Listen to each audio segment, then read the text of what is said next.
Hello students, welcome to Cartography IAS, Revolution in Indian Education. I am Nitish Bharadwaj and dealing with modern history. पिछली class में बच्चों हमने बात की थी कि किस प्रकार से 1858 का एक अधिनियम आया तथा उस अधिनियम से ब्रिटिश कंपनी ने हस्तांतरण कर दिए अपने जो राइट्स थे वो किसको, तो ब्रिटिश पार्लियामेंट को, एक क्राउन को हस्तांतरण कर दिया। आज से यहाँ पर क्राउन ने वॉयसरॉय को प्रमुख पद की उपाधि दे दी तथा साथ ही साथ में यहाँ पर जितना भी कार्य है वो सब वॉयसरॉय के कहने पर चलने लगा।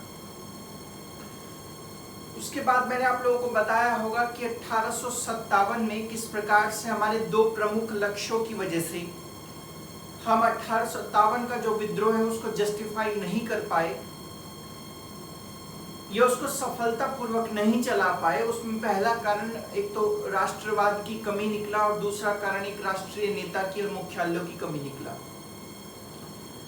इनको पूरा करने के लिए आईएनसी का गठन किया गया, इंडियन नेशनल कांग्रेस। इसका पुराना नाम इंडियन नेशनल यूनियन था।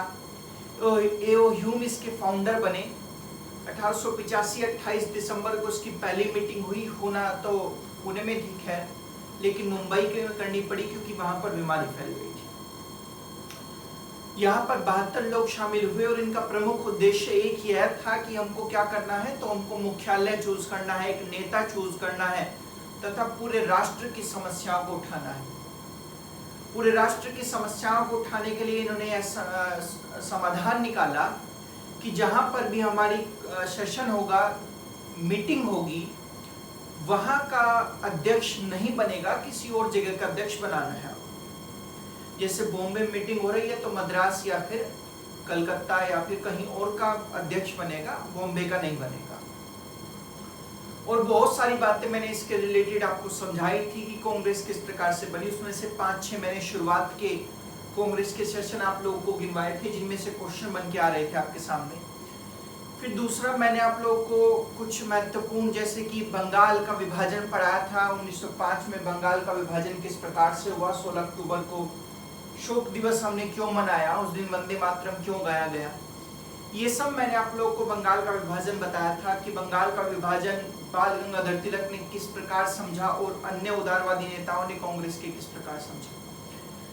फिर 1905 के बाद 1906 में हम लोगों ने स्वराज की मांग रखी, लेकिन उसकी डेफिनेशन नहीं दी कि स्वराज बेसिकली है क्या। और फिर 1907 में सूरत स्प्लिट हो गया, कांग्रेस में विभाजन हो गया, कांग्रेस में अंतर्द्वंद के कारण। आजकल चल भी रहा है, बेसिकली जो इस समय की कांग्रेस है उसमें चल भी रहा है। तो अंतर्द्वंद के कारण यहाँ पर स्प्लिट हुआ। अध्यक्ष पद के लिए ही हुआ, आज भी अध्यक्ष पद के लिए चल रहा है, तब भी अध्यक्ष पद के लिए ही चल रहा था। तो आपने पाया होगा कि यहाँ पर गरम दल और नरम दल दोनों अलग अलग हो गए, लाल बाल पाल ये सब अलग हो गए और उदारवादी अलग हो गए। उदारवादियों के तो जो शुरुआत के मैंने 6 आप लोगों को उसमें से बताए थे, उसमें बनर्जी साहब थे और दादा भाई नौरोजी थे और जी तैयब जी थे, ये सब के सब उदारवादी हैं, ठीक है। तो आप लोगों ने पाया होगा कि इस प्रकार की श्रेणियां अलग अलग बढ़ती चली गई। आज हम उससे आगे का पढ़ने जा रहे हैं कि किस प्रकार बंगाल विभाजन के बाद यहाँ पर स्थितियां बनी, क्योंकि बंगाल विभाजन तो रद्द हो गया, दिल्ली दरबार में आपको पढ़ाया था। तो बंगाल विभाजन तो रद्द हो गया, लेकिन अब मांग टिक गई स्वशासन पर आ गई। और आप लोग देख पा रहे होंगे कि नरम दल और गरम दल जो हैं, दो अलग अलग धड़ों में टूटे हुए हैं और वे अलग अलग ही अपना आंदोलन चला रहे हैं, ठीक है। तो आइए थोड़ा समझने की कोशिश करते हैं। यहाँ पर बच्चों एक बड़ा फेमस होम रूल लीग आंदोलन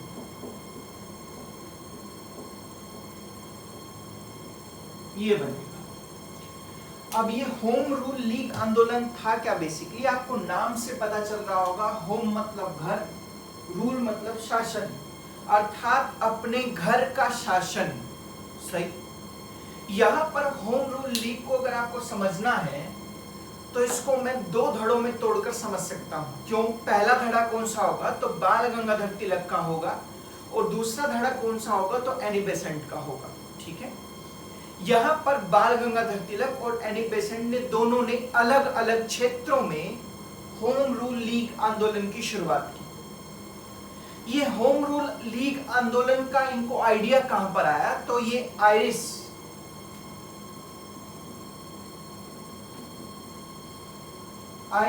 होम रूल लीग से प्रेरित था।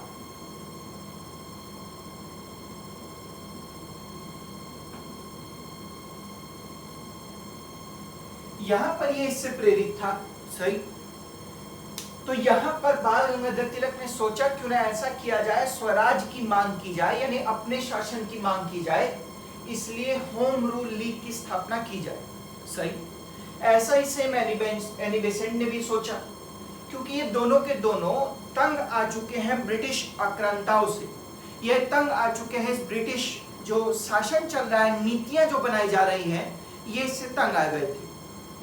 और आप लोगों को तो याद भी होगा कि जब मैं उदारवादी और उग्रवादियों में दोनों में अंतर या मतभेद पैदा कर रहा था, तो मैंने वहां पर यह कहा था कि जो उग्रवादी हैं, जैसे बाल गंगाधर तिलक हो गए, तो जो उग्रवादी हैं ये ब्रिटिश साम्राज्य में अपनी हिस्सेदारी को नहीं समझते हैं, ब्रिटिश साम्राज्य के प्रति जो है निष्ठावान नहीं है, फेथफुल नहीं है, ये क्राउन के प्रति फेथफुल नहीं थे ये लोग। इसलिए यहां पर इन्होंने सोचा कि हमारे ऊपर क्राउन क्यों राज करे, हम अपना शासन लेकर आएंगे, सही।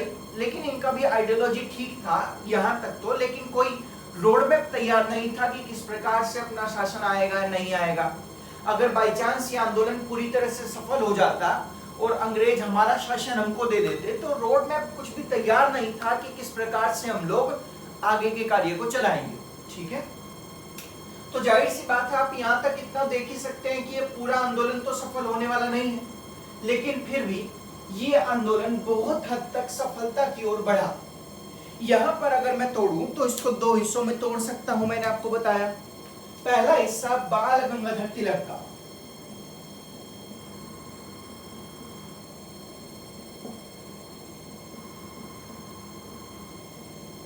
और दूसरा हिस्सा एनी बेसेंट का।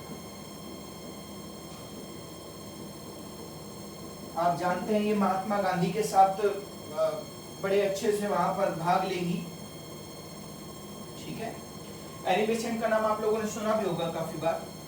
तो बाल गंगाधर तिलक और एनी बेसेंट में दो हिस्सों में इनको तोड़ता हूं बच्चों, और इन्होंने अलग अलग क्षेत्रों में होम रूल लीग की शुरुआत की। बाल गंगाधर तिलक का देखा जाए तो इन्होंने अप्रैल 1916 में इसकी शुरुआत की है या स्थापित किया है।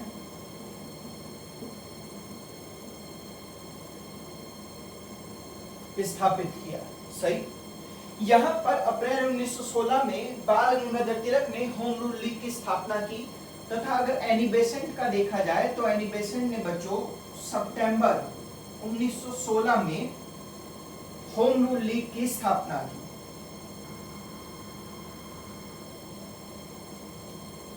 तो इसका मतलब ये निकल कर आया, पहला क्वेश्चन ये बना कि यहां पर जो स्थापना हुई है होम रूल लीग की, तो सबसे पहले बाल गंगाधर तिलक ने किया या एनी बेसेंट ने की है। तो सबसे पहले क्वेश्चन ये निकल के आया कि बाल गंगाधर तिलक ने अप्रैल 1916 में ही होम रूल लीग की स्थापना कर दी थी। यहां तक कि जो एनी बेसेंट है उन्होंने सितंबर में, यानी कि सितंबर के महीने में 1916 में ही इसकी स्थापना की थी, सही। यहां पर अगर इनको देखा जाए बाल गंगाधर तिलक को, तो बाल गंगाधर तिलक ने होम रूल स्थापित लीग को, आंदोलन को चलाने के लिए अपना जो हेडक्वार्टर बनाया था, जो मुख्यालय बनाया था, उसे बनाया था पूना को, सही। इसका मतलब इनकी स्थापना कहां होगी, तो पूना में हुई होगी, मुख्यालय है इनका। यानी यहां से जितना भी कार्य होगा वो सब कहां से होगा, तो पूना से होगा। हेडक्वार्टर था, मुख्यालय था इनका, सही। और एनी बेसेंट को अगर देखा जाए तो इन्होंने इसकी शुरुआत मद्रास, इस समय के चेन्नई,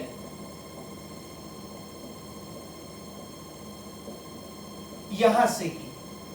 तो यानी कि अगर आप देख रहे होंगे तो ये पुणे अर्थात ये महाराष्ट्र में काम कर रहे हैं और ये चेन्नई यानी कि दक्षिण क्षेत्र के हिस्से में काम कर रही हैं, सही। लोअर दक्षिण में अगर मैं चला जाऊं तो वहां पर एनी बेसेंट का वर्चस्व था, और इधर की तरफ देखा जाए तो बाल गंगाधर तिलक का वर्चस्व था, सही। यहां पर अगर एक क्वेश्चन और बनता है कि इनकी फर्स्ट मीटिंग कहां पर हुई, इनके पहला सेशन इन्होंने अपना कहां पर रखा, तो इन्होंने अपना पहला सेशन, आप लोगों को पता भी होगा, एक बड़ी फेमस जगह है बेलगाम, ये आगे चलकर महात्मा गांधी जी के लिए बड़ी फेमस रहेगी, क्योंकि इसमें जो है कांग्रेस का कुछ सेशन होगा, मैं आपको आगे चलकर बताऊंगा। तो यहाँ पर बेलगाम की जो जगह थी, यहाँ पर इनका पहला मीटिंग हुआ, फर्स्ट सेशन हुआ। सही। इनकी टोटल बच्चों बाल गंगाधर तिलक की देखे जाए तो 6 शाखाएं थी, जो महाराष्ट्र के ज्यादातर इलाकों में फैली थी। लेकिन यहाँ पर अगर एनिमेशन का हिस्सा देखा जाए तो इनकी कितनी शाखाएं थी, तो 200 शाखाएं देखने को हमको यहाँ पर मिलती हैं। सही। तो अगर आपसे थ्योरेटिकल क्वेश्चन ना बनाकर अगर आपसे एक समझ का क्वेश्चन वो बनाना चाहेगा तो किस प्रकार बनाएगा, क्योंकि आपको इतनी जानकारी तो मिल गई है कि बाल गंगाधर तिलक की 6 शाखाएं थी जो इनके द्वारा होम रूल लीग चलाया जा रहा था, और जो एनी बेसेंट के द्वारा होम रूल लीग चलाया जा रहा था उसकी 200 शाखाएं थी। सही। तो यहाँ पर 6 शाखाएं और इधर 200 शाखाएं, तो जितनी ज्यादा ब्रांचेस होंगी उतनी ज्यादा लोगों को जोड़ने का काम करेंगी। तो इसका मतलब आपसे अगर समझ का क्वेश्चन बनाया जाए तो पूछ सकता है कि होम रूल लीग आंदोलन 2 हिस्सों में टूटा हुआ था, एक बाल गंगाधर तिलक और एनी बेसेंट का।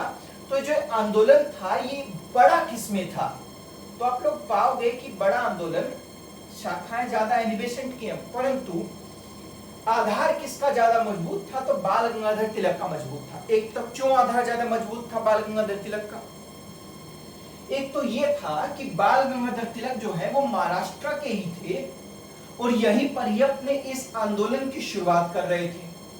पहली तो बात ये, लोकल जो आदमी होता है, आप लोगों ने पाया होगा कि जो क्षेत्र होता है उस क्षेत्र में लोकल व्यक्तियों का वर्चस्व ज्यादा रहता है बल्कि बाहरी व्यक्तियों से। जैसे कि आप लोगों ने पाया होगा कि केरला या फिर तमिलनाडु या फिर उड़ीसा, इनमें बीजेपी की जो वोट परसेंटेज है वो काफी कम है, क्योंकि वहां के जो लोकल लीडर हैं जनता उनको ज्यादा पसंद करती है। इसलिए यहाँ पर पहला कारण तो ये, और एनी बेसेंट दूसरी अपने यहाँ की नहीं है, बाहर से आई हुई है, दूसरा कारण इनका कमजोर होने का ये हो गया। दूसरी बात ये थी कि जो बाल गंगाधर तिलक थे यहाँ पर जब भी अपने आंदोलन की कोई भी शुरुआत करेंगे, हालांकि इसके साथ भी इन्होंने ऐसा ही किया, जब भी ये शुरुआत करेंगे तो आप सभी जानते हो महाराष्ट्र में गणपति भगवान को अधिक पूजनीय माना जाता है, तो यहाँ पर ये गणपति बापा मोरया और शिवाजी का नाम लेकर शुरुआत करेंगे। इसका मतलब यहाँ पर ये लोकल बेस पर तो लोगों के साथ जुड़े हुए हैं, साथ ही साथ में ये धार्मिक बेस पर, धार्मिक आधार पर भी लोगों के साथ जुड़े हुए थे। इसलिए इनकी तरफ लोग ज्यादा आकर्षित हुए बाकायदा इनकी तरफ होने से। इसलिए मैं कह सकता हूं कि होम रूल लीग आंदोलन ज्यादा बड़ा किसका था, तो बाल गंगाधर तिलक का ज्यादा बड़ा था। ठीक है। अब आपका एक क्वेश्चन ये उठा होगा कि सर हमें एक बात बताइए कि होम रूल लीग आंदोलन जो था ये महाराष्ट्र के इलाके में डील कर रहे थे बाल गंगाधर तिलक और इधर मद्रास के इलाके में डील कर रही थी एनी बेसेंट।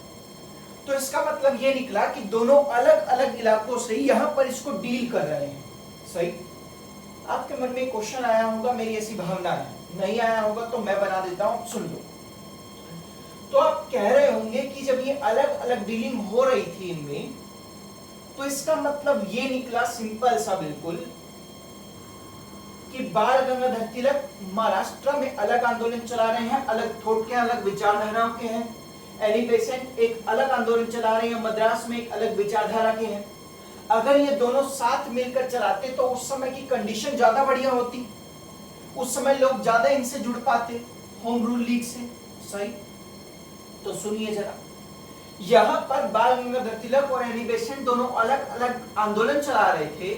इसका मतलब बिल्कुल मत समझना कि इनके बीच में आपसी मतभेद थे, नहीं, इनके बीच में आपसी मतभेद नहीं थे, बल्कि इन्होंने संगठित रूप से तय किया था कि मैं महाराष्ट्र तक सीमित रहेंगे और आप मद्रास में रहना, ताकि हम एक टाइम पर ज्यादा से ज्यादा लोगों को आपस में जोड़ सके।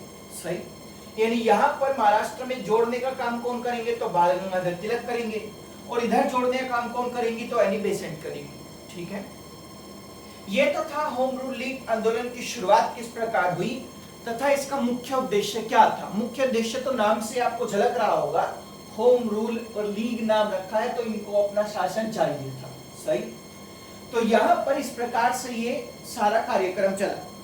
अब क्वेश्चन ये पैदा हुआ कि ये आंदोलन सफल हुआ या असफल हुआ, इस आंदोलन के साथ हुआ आखिर क्या।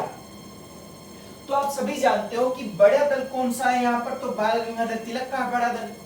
अंग्रेजों ने सोचा अगर इसको कंट्रोल कर लिया जाए तो होम रूल लीग आंदोलन अपने आप कंट्रोल में आ जाएगा, सही, अंग्रेजों के पक्ष के अनुसार। तो यहां पर इसी समय हुआ क्या, क्योंकि बाल गंगाधर तिलक थोड़े गर्म मिजाज के थे, उग्रवाद में इनको रखा जाता है, हालांकि हिंसा का प्रयोग बिल्कुल नहीं करते थे। लेकिन इसी समय पर जो एक किताब प्रकाशित हुई, द अनरेस्ट इन इंडिया, यहां पर एक किताब प्रकाशित होती है इंडियन अनरेस्ट के नाम से, सही। और जो ये इंडियन अनरेस्ट के नाम से किताब प्रकाशित होती है, उसमें से जो उसके लेखक थे उनका नाम था वैलेंटाइन शिरोल।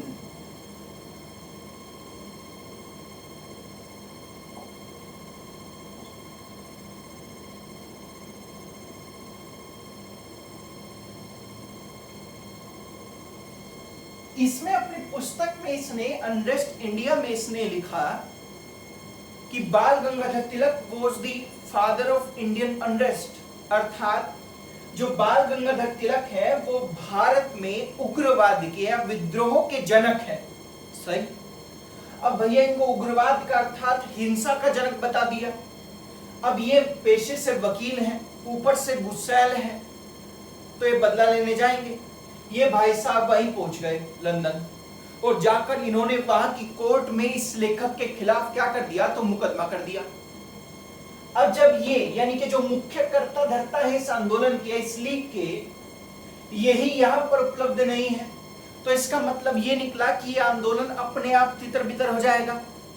यहां पर इतिहासकारों द्वारा ऐसा माना जाता है कि ये सब कुछ एक षड्यंत्र था, जिसके तहत बाल गंगाधर तिलक को बिजी कर लिया गया, उधर की तरफ इनका ध्यान भटका दिया गया, और इस आंदोलन को इस हिस्से में बच्चों क्या कर दिया गया, तो नेता रहित कर दिया गया, अर्थात यहां पर नेता नहीं है, कमजोरी, और नेता नहीं है तो आंदोलन समाप्त, सही।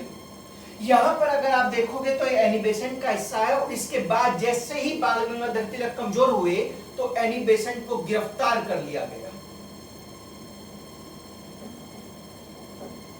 एनी बेसेंट को अरेस्ट कर लिया गया, और जब इनको गिरफ्तार कर लिया जाएगा तो जाहिर सी बात है उधर भी नेता की कमी हो गई, और उधर भी नेता की कमी हो गई, तो ये होम रूल लीग आंदोलन स्वतः ही समाप्त हो गया, ठीक है।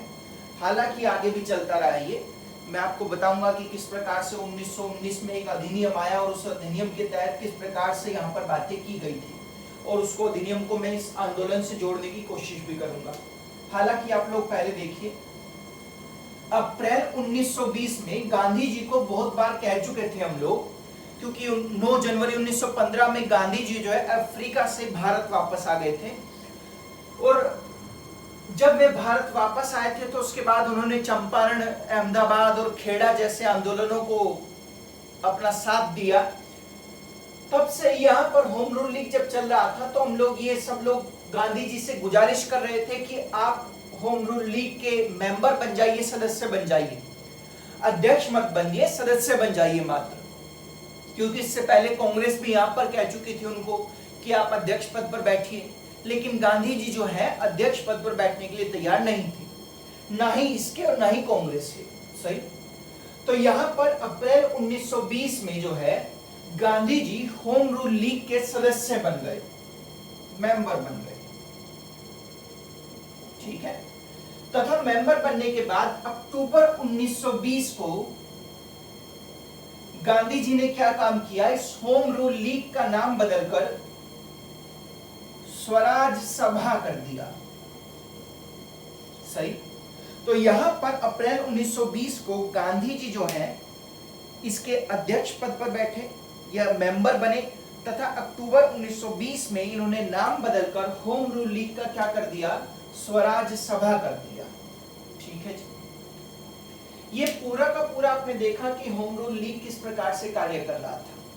अब हम देखते हैं कि इसमें कांग्रेस की क्या स्थिति रही होगी। कांग्रेस ने किस प्रकार इसमें भागीदारी की या नहीं की, और नहीं की तो क्यों नहीं की, या की तो क्यों की। क्योंकि आप जानते हो इससे पहले 1907 में सूरत स्प्लिट हो चुका है, और सूरत स्प्लिट में गरम दल और नरम दल दोनों अलग अलग हो चले हैं, सही। इसलिए हम जानते हैं आगे कि इसमें कांग्रेस किस प्रकार से भागीदारी कर रही थी। आइए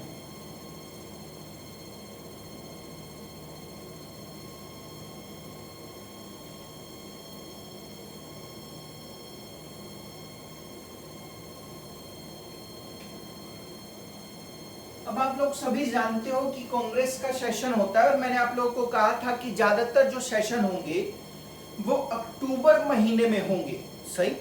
और अक्टूबर में भी 26, 27, 28 अक्टूबर के आसपास तक यहाँ पर सेशन होते रहेंगे, सही। यहाँ पर अगर मैं देखूं तो 1916 में, यहीं पर लिख रहा हूं बच्चों में, 1916 में इंडियन नेशनल कांग्रेस का एक सेशन हुआ, और ये हुआ कहां पर, तो लखनऊ में हुआ। लखनऊ समझौते के नाम से भी जाना जाता है इसको, ठीक है। इसके अध्यक्ष यानी प्रेसिडेंट कौन बने यहां पर, तो इसके प्रेसिडेंट बने अंबिका चरण मजूमदार।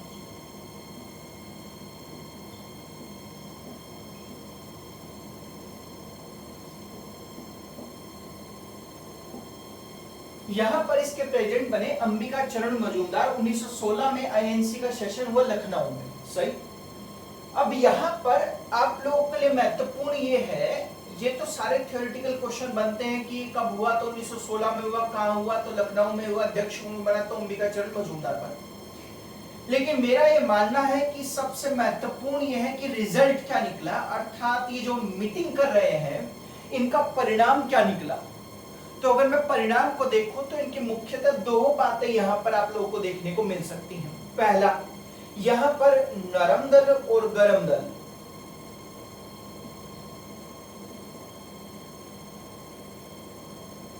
सेपरेटिस्ट और मॉडरेटिस्ट जो है वे आपस में विलय कर गए, अर्थात मिल गए। सेपरेटिस्ट और मॉडरेटिस्ट,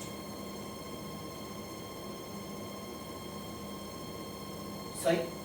तो इसका मतलब आप लोगों ने पाया कि भैया 1907 में सूरत में स्प्लिट हुआ गरम दल और नरम दल में, लेकिन 1916 में आईएनसी सेशन में लखनऊ में नरम दल और गरम दल आपस में विलय हो गए, यानी आपस में मिल गए, ठीक है।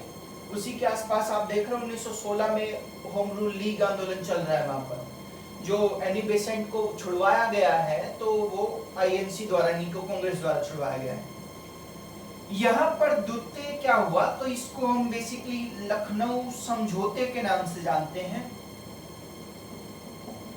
और लखनऊ समझौते में कौन कौन से दो पक्ष हुए, तो एक तो हुए मुस्लिम लीग। आप याद कीजिए 1906 में मुस्लिम लीग की स्थापना हो रही थी, और आगा खां को इसके पहले सेशन में मुस्लिम लीग के परमानेंट अध्यक्ष इनको बना दिया गया था। आगा खां को परमानेंट अध्यक्ष में डेफिनेशन समझा के गया था आपको कि कांग्रेस का अध्यक्ष कितने सालों के लिए चुना जाता था, तो 1 सालों के लिए टेन्योर इसका 1 साल का होता था।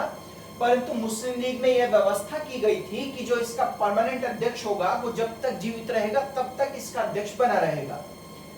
और यहाँ पर लखनऊ समझौते में एक पक्ष था मुस्लिम लीग और दूसरा पक्ष था कांग्रेस का, अर्थात आईएनसी का, इंडियन नेशनल कांग्रेस का, भारतीय राष्ट्रीय कांग्रेस का। यहां पर इन दोनों के बीच एक समझौता हुआ जिसको लखनऊ समझौते के नाम से जाना जाता है, ठीक है। और समझौते में कौन कौन सी बातों का जिक्र किया गया। हालांकि अगर इस समझौते को मैं टेक्निकली तौर पर देखूं तो कांग्रेस ने ज्यादा बातों को स्वीकार किया है और मुस्लिम लीग ने मात्र एक बात को स्वीकार किया है। कांग्रेस ने थोड़ी ज्यादा बातों को स्वीकार किया था, ठीक है। चलिए अब देखते हैं कि इसमें किस किस की कैसी कैसी बातों का वर्णन किया गया था। आप एक बार ये नोट डाउन कर लीजिए और फिर मैं इन बातों का वर्णन आप लोगों को दिखाता हूं।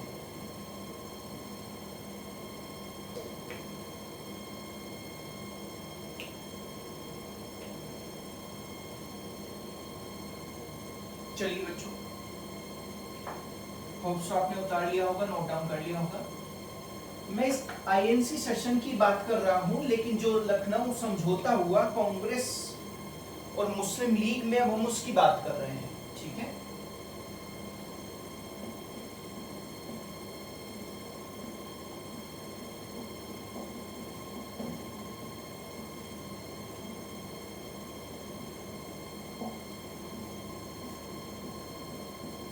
मुस्लिम लीग,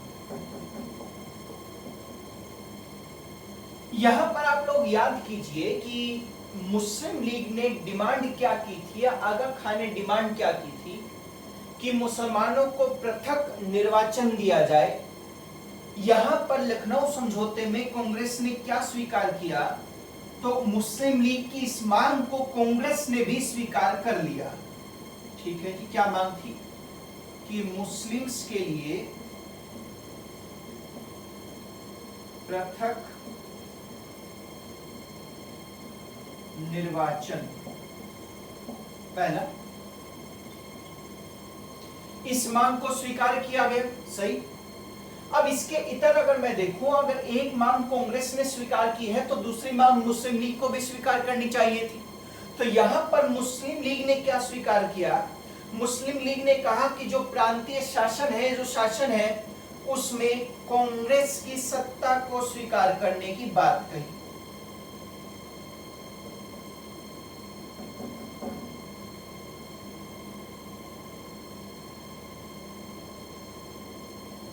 सही। यहां पर एक मांग आप देख रहे होंगे कि एक मांग किसने स्वीकार की है, तो कांग्रेस ने, और दूसरी मांग अगर आप देखोगे तो किसने स्वीकार की है, तो मुस्लिम लीग ने स्वीकार की है। अब यहां पर कांग्रेस ने एक मांग और स्वीकार की, और कांग्रेस ने किस प्रकार से उसको स्वीकारा है, कहती है कांग्रेस कि जो केंद्रीय विधानसभाएं हैं उसमें 1/9 पार्ट, 1/9 हिस्सा जो है वो मुस्लिम के लिए आरक्षित होगा।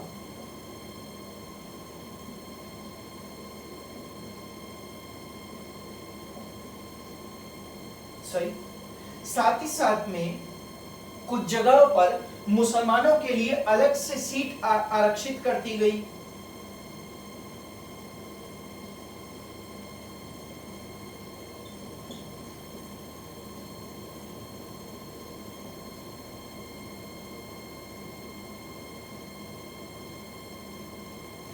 तो मुसलमानों के लिए अलग से सीटों का आरक्षण किया गया, और आरक्षण किस प्रकार से किया गया अगर मैं दिखाऊं आपको, तो पंजाब में 50%,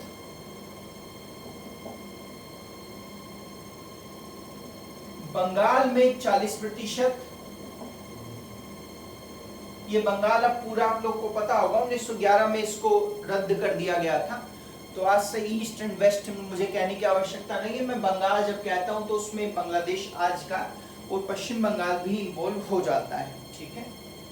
बंबई में अगर देखा जाए, बंबई और सिंध में अगर देखा जाए तो ओवरऑल 33%, यूपी में अगर देखा जाए तो 30%, एमपी मध्य प्रदेश में अगर देखा जाए तो 15%। सही।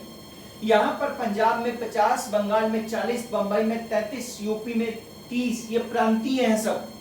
एमपी में 15, बिहार में 25% तथा मद्रास में देखा जाए तो 15, ठीक है।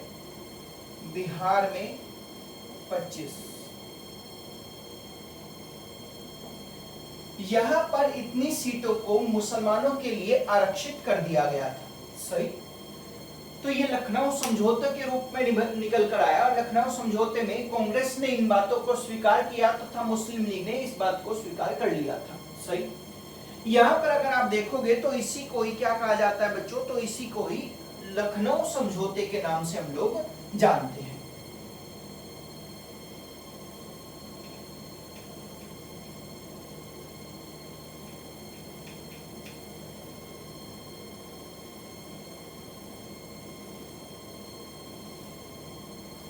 इसी समय हुआ क्या, मैंने आपको कहा था कि जब होम रूल लीग आंदोलन होगा 1916 में, तो इसके जब मैं आगे चलकर परिणाम देखूंगा कि क्या निकला, तो उसमें एक बढ़िया सा परिणाम आएगा हमारे सामने। और उसमें क्या किया गया, अगस्त 1917 में बच्चों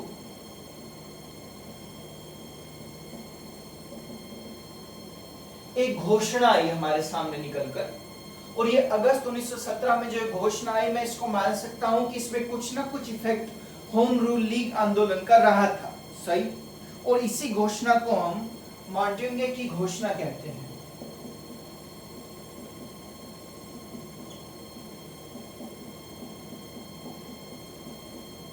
क्या था इस घोषणा में, ध्यान से सुनना आप लोग।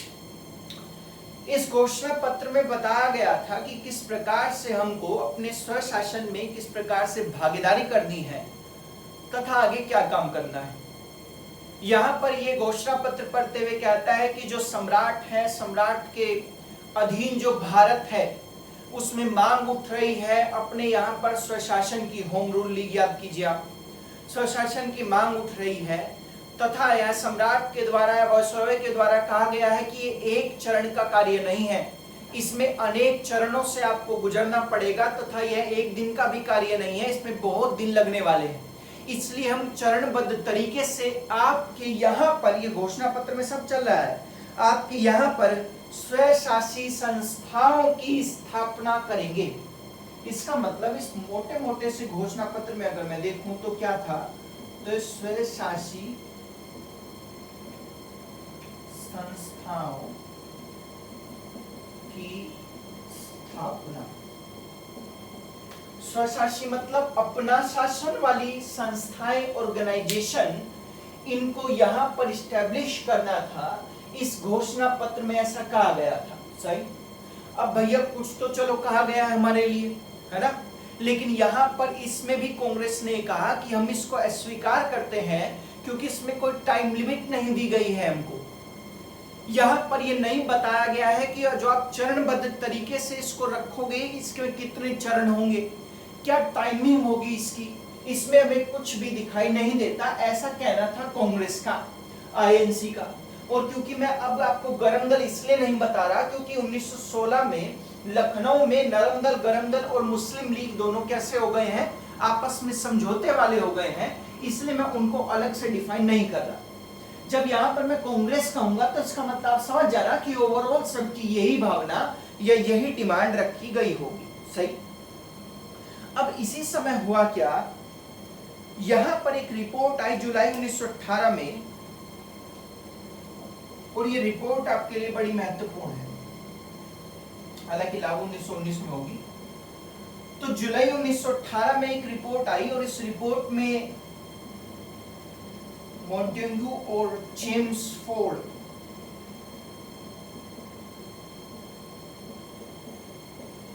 ये दो व्यक्ति शामिल हुए, इसलिए इस रिपोर्ट का नाम मॉन्टेग्यू चेम्सफोर्ड रिपोर्ट के नाम से पड़ गया, सही।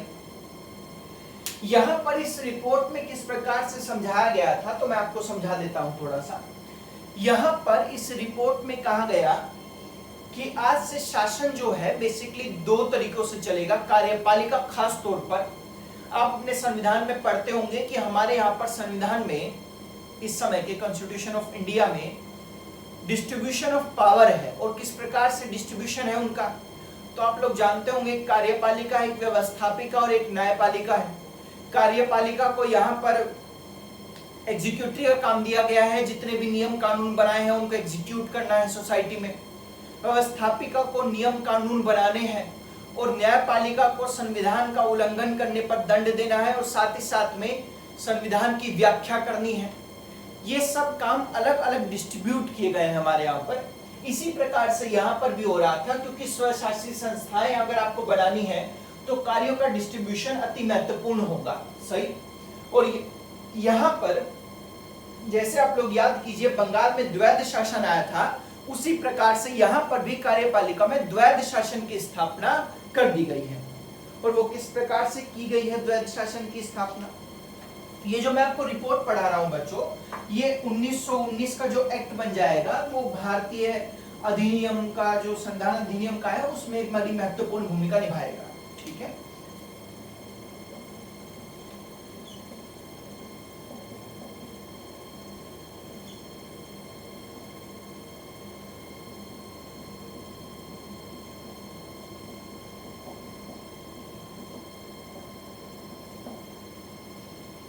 यहां पर अगर आप देखोगे तो कार्यपालिका में द्वैध शासन था इस रिपोर्ट के अनुसार। एग्जीक्यूटिव में कैसा था, ड्यूअल गवर्नमेंट थी।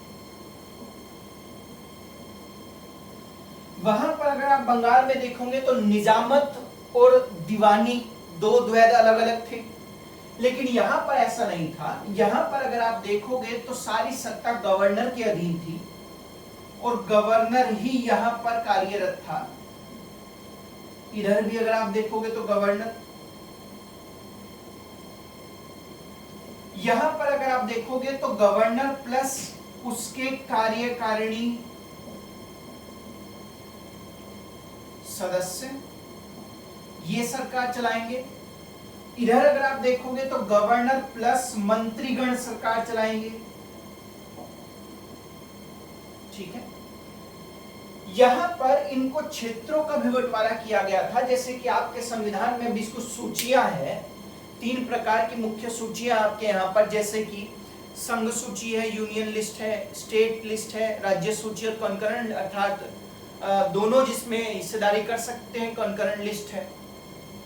ऐसे ही बच्चों यहां पर इनको भी बंटवारा कर दिया गया कार्य का कि किस किस कार्य में कौन कौन सा व्यक्ति हस्तक्षेप कर सकता है, ये यहां पर बांट सकता है। ठीक है, इसलिए यहां पर अगर मैं कार्य भी देखूं तो कार्य भी 2 हिस्सों में अलग अलग डिवाइड कर दिए गए। कौन कौन से, तो जो पहले कार्य थे उनका नाम दिया गया क्या, आरक्षित कार्य, और जो दूसरे कार्य थे उनका नाम दिया गया हस्तांतरित कार्य।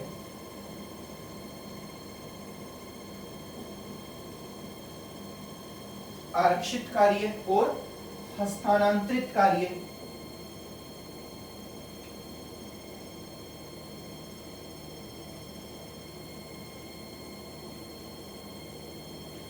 आरक्षित कार्य मतलब पूरी तरह से आरक्षित है, इनको कोई छेड़छाड़ नहीं कर सकता। और हस्तांतरित का मतलब ट्रांसफरेबल हो सकते हैं, अर्थात यहां पर इसका मतलब ही पहले मैं आप लोगों को बता देता हूं, बाद में कार्य को थोड़ा एग्जांपल दूंगा। मंत्रीगणों को खिलाफ बच्चों यहां पर अध्यादेश पारित करके इन मंत्रीगणों को इनकी पोस्ट से हटाया जा सकता था, तथा जैसे ये अपनी पोस्ट से हटेंगे तो सारा कार्य किसके हाथ में आ जाएगा, तो गवर्नर के हाथ में आ जाएगा। अर्थात ये कार्य हस्तांतरित होकर किधर चले जाएंगे, तो इधर चले जाएंगे, ट्रांसफरेबल हो जाएंगे, ट्रांसफर हो जाएंगे इधर की तरफ, इसलिए इनका नाम क्या रखा गया, हस्तांतरित कार्य इनका नाम पड़ा। लेकिन अगर मैं दोनों कार्यों में तुलना करूं तो आरक्षित कार्य जो है, जो रिजर्व्ड वर्क है यहाँ पर, ये ज्यादा महत्वपूर्ण है और बड़े कार्य सारे इसमें आ जाते हैं। जो छोटे कार्य बच गए वो सारे के सारे किनको दे दिए गए, तो हस्तांतरित कार्यों में दे दिए गए। इसका मतलब अगर मैं देखूं यहाँ पर तो मोंटेस्क्यू और चेम्सफोर्ड जो घोषणा थी, इसका सबसे बड़ा हमको एक विरोध ये करना पड़ा इसके लिए कि यहाँ पर जो कार्य का डिस्ट्रीब्यूशन है इसमें बड़ी असमानताएं हैं, इनमें बहुत ज्यादा डिफरेंस है। यहाँ पर आपने अपने लिए भारी कार्य रखे हैं, अर्थात अपने लिए अच्छे कार्यों में एक रखे हैं, और यहाँ पर हमको जो मंत्रीगण जो भारतीय होंगे उनको ऐसे कार्य नहीं दिए जिनका कोई बड़ा इफेक्ट पड़ सकता होगा। ठीक है, और जैसे कि फॉर एग्जांपल मैं आप लोगों को दे देता हूं, जैसे कि अगर मैं बात करूं आरक्षित कार्यों में क्या क्या थे, तो आरक्षित कार्यों में बच्चों भू राजस्व महत्वपूर्ण है। एग्रीकल्चर लैंड से जितना भी हम रेवेन्यू लेंगे सारा का सारा इधर जाएगा। दूसरा, इकोनॉमिकल स्टेटस या फिर इकोनॉमिकल जितने भी कार्य होंगे वो सब आरक्षित कार्यों में आएंगे। ठीक है, यहां पर व्यवस्था पूरी की पूरी आरक्षित कार्यों में आएगी। सिस्टम एग्जीक्यूट करना यही करेंगे। सिंचाई व्यवस्था, इरिगेशन सिस्टम इनके हिस्से में आएगा।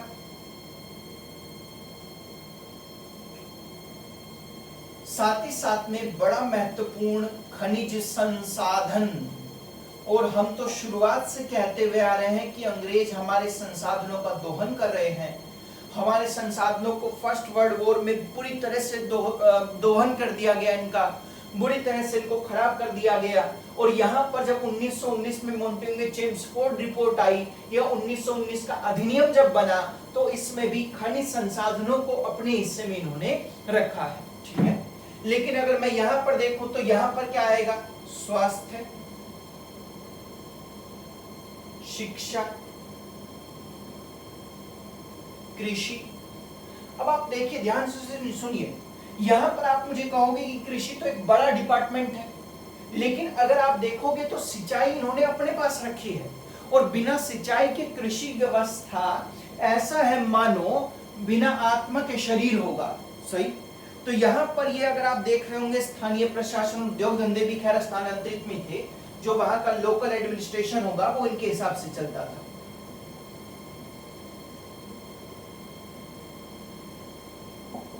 सही। तो यहां पर मैंने आप लोगों को बताया, मोटा मोटा सा बताया कि 1919 में जो मोंटेग्यू चेम्सफोर्ड रिपोर्ट आई है, तो कार्यपालिका द्वैध शासन बना, और द्वैध शासन भी किस प्रकार, तो एक तो गवर्नर प्लस कार्यकारिणी सदस्य होंगे गवर्नर के जो कार्य करेंगे, और एक तरफ गवर्नर प्लस मंत्रीगण होंगे जो कार्य करेंगे। इनमें भी कार्यों को बांट दिया गया, तो इनको आरक्षित कार्य दिए गए, और इनको कौन से कार्य दिए गए, तो हस्तांतरित दिए गए, ट्रांसफरेबल वर्क दिया गया। इसमें जैसे कि मैं आपको बता के आया, भू राजस्व, इकोनॉमिकल स्टेटस, ये व्यवस्था वहां की, सिंचाई व्यवस्था, इरिगेशन सिस्टम और खनिज संसाधन जितने भी हैं, वो सब के सब गवर्नर प्लस कार्यकारिणी सदस्यों के कंट्रोल में रहेंगे। यही इनके लिए कानून बना सकते हैं। और इधर अगर आप देखोगे तो यहाँ पर मंत्रीगण किन पर कानून बना सकते हैं, फिर किन पर बहस कर सकते हैं, तो स्वास्थ्य, शिक्षा, कृषि, स्थानीय प्रशासन के मुद्दों पर ही यहाँ पर गवर्नर प्लस मंत्रीगण बहस कर सकते हैं या कानून में अपनी राय दे सकते हैं, ठीक है। ये दो हिस्से मैंने आप लोगों को बताए। ये बेसिकली इसका अच्छा प्रभाव था। खैर 1921 में इसको लागू किया गया था, ठीक है। 1919 में ये पूरी तरह से आया था और 1921 में लागू किया गया। ये भारतीय अधिनियम का बेसिकली एक फंडामेंट, वो फाउंडेशन बन गया, आधार बन गया है, सही।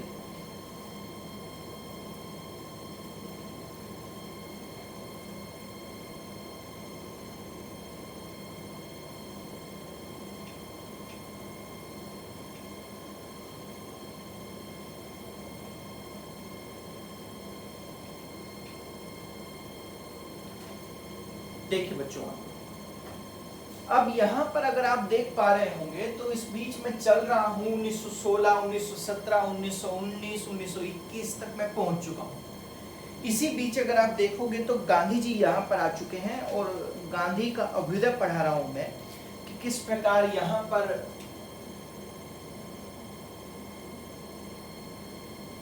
गांधी पढ़ने वाले हैं। देखिए बच्चों, मैं आप लोगों को पहले ही बिल्कुल क्लियर कर देता हूं कि गांधी जी के बारे में बेहद ज्यादा सोच है। जब मैं अपनी सीरीज लेकर आऊंगा, अभी चल भी रही है, धारा 370 और 35 पेपर बनाई है, चैनल पे देख सकते हो आप लोग, तो उसी में चर्चा मैं करूंगा। आपके यहाँ पर मेंस में, यूपीएससी मेंस में क्वेश्चन पूछा गया था कि आपके यहाँ पर एक पूंजीवाद है और एक साम्राज्यवाद है, एक उपनिवेशवाद है। शब्द दोनों में अंतर होता है, साम्राज्यवाद उपनिवेशवाद में। आपके यहाँ पर एक साम्यवाद शब्द है और एक गांधीवाद शब्द है। तो क्वेश्चन ये बना था कि क्या गांधीवाद पूंजीवाद और साम्यवाद दोनों पर भारी था? क्या साम्यवाद से भी ताकतवर था गांधीवाद? अगर था तो विवेचना कीजिए तथा इसकी आलोचना के साथ साथ इसके पक्ष को बताइए। अब बहुत सारे स्कॉलर्स ने गांधी के लिए भर भर के लिखा है, उनमें से मैं आपकी दो प्रमुख बातें बता देता हूं। कुछ ऐसे हैं भारत में व्यक्ति, बच्चे भी होंगे हमारे, जो गांधी जी का नाम बिल्कुल भी सुनना पसंद नहीं करते, जी तो लगाना बहुत दूर की बात है।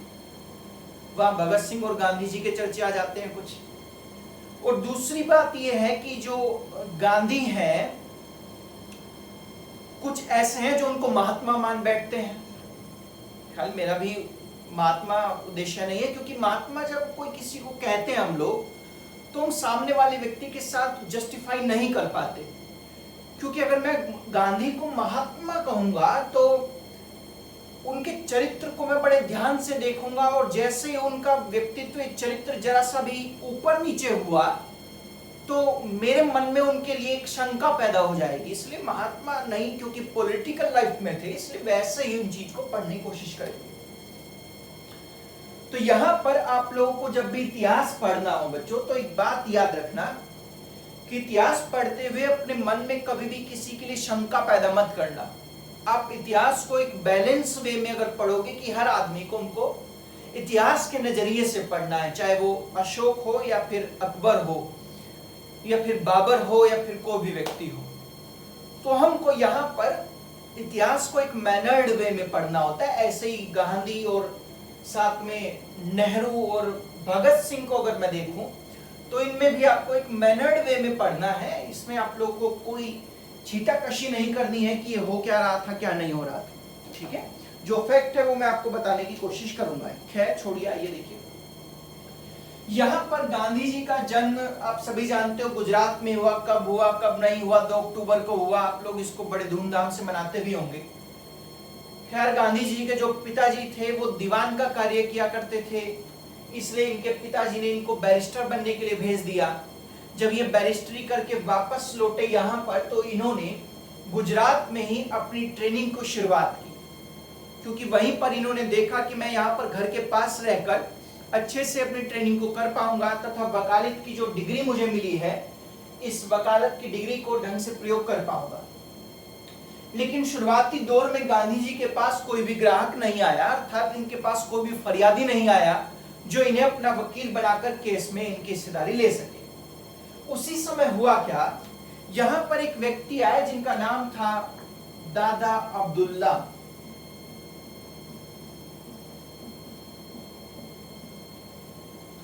दादा अब्दुल्ला ने इनको यहां पर गांधी को इनवाइट किया कि आप मेरे केस के लिए एक वकील बन जाइए, और इनका केस लड़ना था अफ्रीका में। बेसिकली अफ्रीका में भी साउथ में, साउथ अफ्रीका, दक्षिण अफ्रीका में।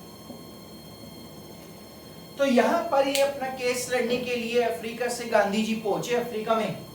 तो वहां पर आप लोगों ने केप टाउन नामक शहर को सुना भी होगा।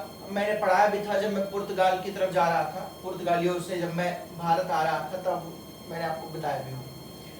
तो आप लोगों को सभी को याद होगा कि गांधी जी को ट्रेन में से धक्का दे दिया गया था, क्योंकि इनके पास A क्लास का टिकट था, लेकिन A क्लास के टिकट को केवल और केवल गोरा व्यक्ति पा सकता था, तथा उस A क्लास डब्बे में जो है केवल गोरा व्यक्ति जा सकता था। वहां पर काले व्यक्ति के उस समय देखिए दरअसल क्या था, गोरा और काले में मतभेद किया जाता था अफ्रीका कॉन्टिनेंट में, भारत में भी हो रहा था। तो यहाँ पर काले व्यक्ति को ऐसे डब्बों में जो उच्च श्रेणी के डब्बे होते हैं, इनको बैठने की इजाजत नहीं थी। अगर किसी काले व्यक्ति को ट्रेन में यात्रा करनी है तो जनरल बोगी से यात्रा करनी पड़ती थी, जो अनारक्षित बोगी होती है उससे यात्रा करनी पड़ती थी। तो गांधी जी को जब ट्रेन से फेंका गया, तभी यहाँ पर इन्होंने डिसाइड किया कि मैं इनका बदला लूंगा, तथा जो अत्याचार हो रहे हैं भारतीयों के ऊपर उसका मैं बदला लेकर रहूंगा। सही। जब गांधी जी ने अफ्रीका में समझने की कोशिश की तो इन्होंने पाया कि यहाँ पर 3 प्रकार के भारतीय रहते हैं जो भारत से अफ्रीका आए थे। पहले वे साउथ इंडियन लोग जो यहाँ पर गन्ने की खेती के लिए लाए गए थे। सही। दूसरे, यहाँ पर मेमन मुसलमान रहते हैं जो इन मजदूरों के साथ अफ्रीका आ गए थे। तीसरे, यहां पर ऐसे व्यक्ति हैं जिनका अध्यादेश यहां पर खत्म हो चुका है, जिनका रिपोर्ट यहां पर खत्म हो चुकी है, परंतु वे फिर भी अफ्रीका में बने हुए हैं और अपने परिवार को लेकर अफ्रीका में बस गए हैं। अर्थात भारतीय तो हैं परंतु परिवार समेत कहां रह रहे हैं, तो अफ्रीका में रह रहे हैं।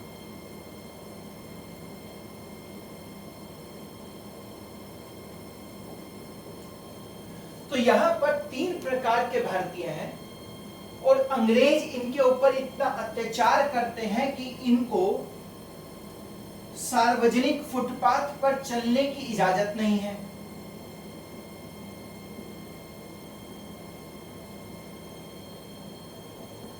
परमिशनेबल नहीं है सार्वजनिक फुटपाथ पर चलना।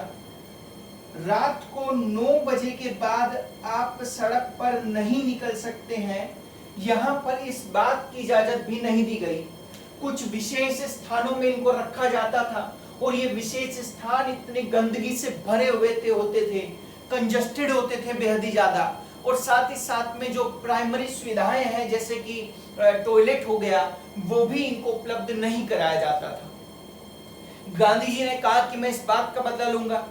यहाँ पर इन्होंने इनके खिलाफ आवाज उठाने की कोशिश की तथा शुरुआत में गांधी जी को अगर देखा जाए तो उन्होंने 1906 से 1915 तक का अपना पूरा दौर किया, और इस दौर में शुरुआती दौर में अगर मैं बात करूं तो इन्होंने अंग्रेजों को पत्र लिखे, यानी कि लेटर लिखे। आप लोग याद कीजिए लेटर, यहाँ पर पत्र कौन लिख रहा था? जब मैं पिछली क्लास में आपको पढ़ाया था तो मैंने कहा था कि ऐसी रचनाएं कौन करता है? तो उदारवादी करते हैं। इसलिए मैं शुरुआती दौर में गांधी का उदारवादी चरित्र कह सकता हूं।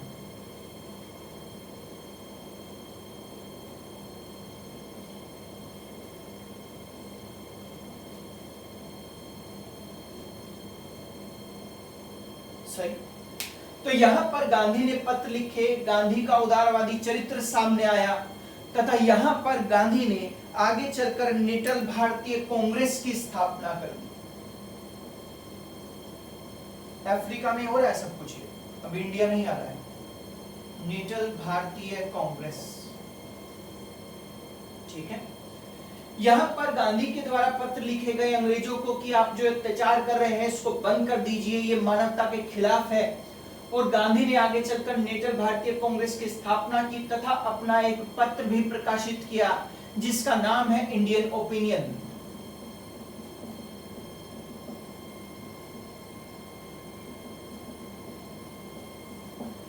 यहां पर गांधी ने 1906 में इंडियन ओपिनियन का भी प्रकाशन किया और साथ में नेटल भारतीय कांग्रेस की स्थापना भी कर दी। सही। ये सब कुछ क्यों हो रहा था?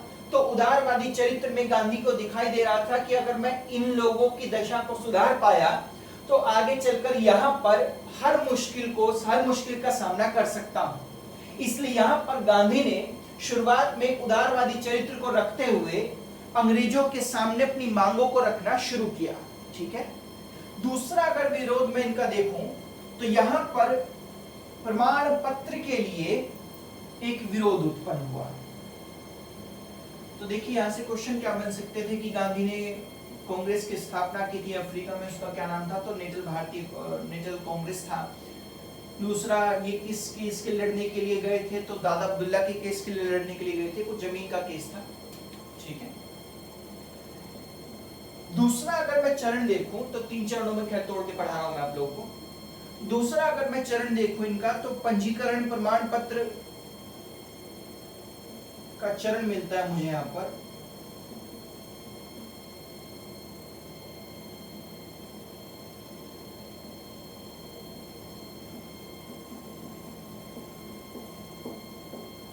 क्या था ये? यहां पर गांधी ने पंजीकरण प्रमाण पत्र का विरोध करने के लिए योजनाएं बनाई और ये था क्या बेसिकली, अगर आपको रात्रि 9 बजे के बाद सड़क पर निकलना होगा तो आपको ब्रिटिश अधिकारी या ब्रिटिश गवर्नमेंट जो है वो एक प्रमाण पत्र, एक लेटर देगी जिसपे आपके अंगूठे तथा ब्रिटिश मोहर लगी होगी। और अगर आपको सड़क पर निकलना है तो आप ब्रिटिश अधिकारी जब भी आपसे प्रमाण पत्र पूछेगा तो आपको वो सड़क पर दिखाना पड़ेगा। अर्थात ये आपका आईडी कार्ड हो गया। अगर आपको सड़क पे घूमना है और ब्रिटिश अधिकारी ने अगर प्रमाण पत्र की मांग कर ली तो आपको ये दिखाना पड़ेगा। अगर आपके पास प्रमाण पत्र नहीं हुआ तो ब्रिटिश अधिकारी आपको अनेक यात्राएं देंगे एवं पकड़कर जेल में डाल देंगे। सही। अब यहाँ पर गांधी ने इसका विरोध प्रदर्शन करने की बात कही। यहाँ पर वकीलों को एक खास प्रकार का एक लेटर दिया जाता था जिससे कि वकील बिना उस प्रमाण पत्र के कहीं भी आ जा सकते थे। गांधी ने कहा कि हमारे पास जो ये पत्र है ये हमको लोगों से अलग करता है, इसलिए मैं इसका विरोध करूंगा। तो कुछ एक व्यक्ति यहाँ पर गांधी जी ने बुलाए। कुछ में कौन कौन थे? तो इनकी वाइफ थी, इनके जो साथ में कार्य कर रहे थे वो व्यक्ति थे। सही। तो यहाँ पर इनको बुलाया और बुलाकर यहाँ पर अंग्रेजों के सामने कहने लगे कि मैं तुमसे आग्रह करता हूं कि आप लोग इस कानून को वापस ले लीजिए तथा सभी को सड़क पर चलना तथा फुटपाथ पर चलने का अधिकार दीजिए। सही। अब ये आग्रह कर रहे हैं सत्य के लिए, इसलिए ये सत्याग्रह कहलाता है। तो गांधी जी का पहला सत्याग्रह किसके खिलाफ था? तो पंजीकरण प्रमाण पत्र के खिलाफ था। और भारत में नहीं, कहां हो रहा था? तो अफ्रीका में हो रहा था। सही। यहां पर गांधी ने एक अंगीठी को तैयार किया और उसमें अपने जो वकीलों को एक अलग से लेटर दिया जाता था वो उस अंगीठी में जलाने लगे। खैर, जो दूसरे वकील थे वे भी जलाने लगे। तो ब्रिटिश अधिकारी ने इनको रोका कि आप ऐसा मत कीजिए, क्योंकि इसमें रानी विक्टोरिया की मोहर लगी हुई है। अगर आप इसको जला रहे हैं, इसका मतलब ये हुआ कि आप संपत्ति को नुकसान पहुंचा रहे हैं, और अगर आप नहीं माने तो हम आपको गिरफ्तार कर सकते हैं। गांधी फिर भी नहीं सुने। इन्होंने अपनी जितने भी लेटर्स थे वकीलों के पास, वो सब के सब उठाकर अंगीठी में डाल दिए। इतने में क्या था कि इन सभी वकीलों को गिरफ्तार कर लिया गया और अलग अलग प्रकार की यातनाएं दी गई। उसी समय अमेरिका और बहुत सारे लोगों का यहाँ पर बड़ा ध्यान आकर्षित हुआ। अखबार चल पड़े, क्योंकि तो अखबार में यहाँ पर, क्योंकि अमेरिका के संविधान में लिखा हुआ था कि अमेरिका उस हर देश के साथ है जो पूंजीवाद और साम्राज्यवाद, पूंजीवाद नहीं बच्चों, खुद अमेरिका में पूंजीवाद था, जो साम्राज्यवाद के खिलाफ अपनी आवाज उठा रहा है। तो यहां पर भी आप लोग देख रहे होंगे साम्राज्यवाद चल रहा था, इसलिए अमेरिका के अखबार, लंदन के अखबारों में खबर छप हो गई कि यहाँ पर एक व्यक्ति है जो किस प्रकार से विरोध कर रहा था, लेकिन ब्रिटिश सेना की यहाँ पर कमांडर अफसर ने उसको गिरफ्तार कर लिया। अब जब बात ऊपर तक पहुंच गई तो गांधी को टेबल पर बिठाया गया, और टेबल पर बिठाने के बाद आज से फुटपाथ पर चलने की आजादी दे दी गई। सही। तो यहाँ पर गांधी का पहला सत्याग्रह जो अफ्रीका में हुआ था वो पंजीकरण प्रमाण पत्र के विरोध में हुआ था। दूसरा देखिए,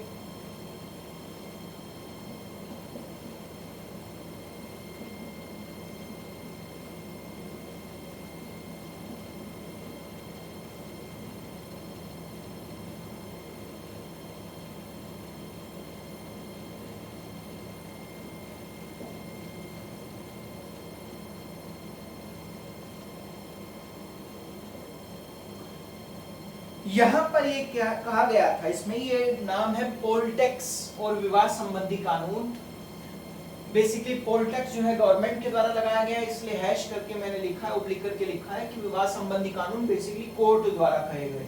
ठीक है, तो इसलिए दो हिस्सों में मैंने इसको तोड़ा है। तो पोल टैक्स का अगर देखा जाए तो यहाँ पर सरकार कहती थी कि जो समझौता है अगर उसकी अवधि समाप्त हो गई,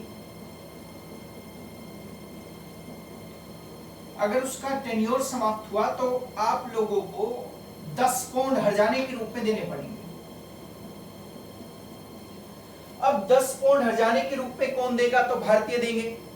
तो आप लोग देख पा रहे होंगे सब के सब मजदूर थे।